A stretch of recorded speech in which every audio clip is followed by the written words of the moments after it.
Thanks, Chair.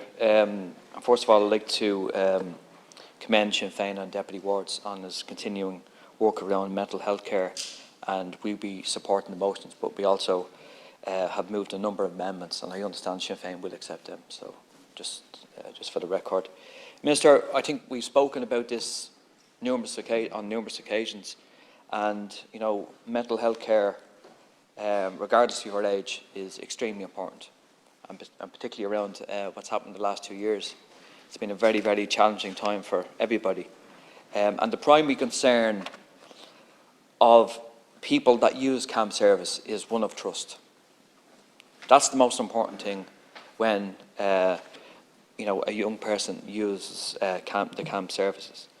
And intervention and advice at that particular time is key, because a young person has to seek advice and intervention, and trust is at the kind of it's the central kind of, I suppose, axis of a relationship between a medical profession and a child or any age group.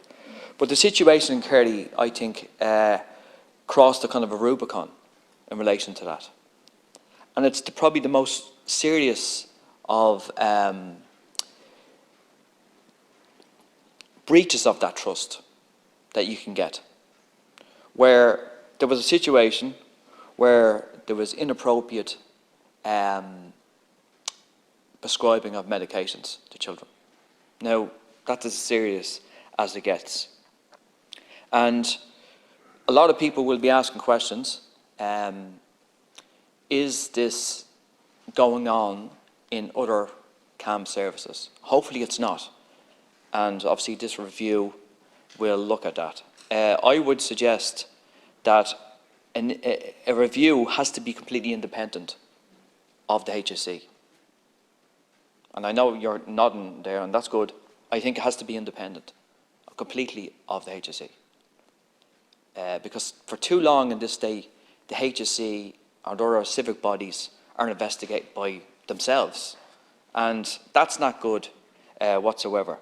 And there also needs to be a kind of, for whistleblowers in other areas of the health service, and particularly in camps, if they should be protected, because obviously whistleblowers have done a public service in relation to misdemeanors that go on in all kind of spheres of life. But it's very, very important that people come forward and say, look, this was a situation that was going on in this service. I had huge concerns in relation to it, and I think that's very, very important. Mr. Just my final point, and I raised this last week with you, is in relation to the Joint Committee on the Future of Mental Health Care, which was done a report in 2018.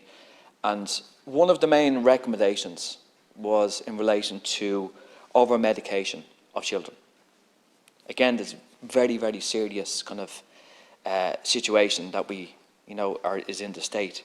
And if you drill down to that, it was to compensate for the lack of professional services for them particular children. Now, that can't continue because that really undermines the service that that children are trying to find. So they are very, very, very, very important, policies that need to be addressed, because we all want the best for our children, particularly at that very vulnerable time in a child's life, where intervention is at the early intervention, professional intervention is key, and to have this policy of over-medicating children, I think it's extremely detrimental, not only to the child, but the family themselves. Thank you.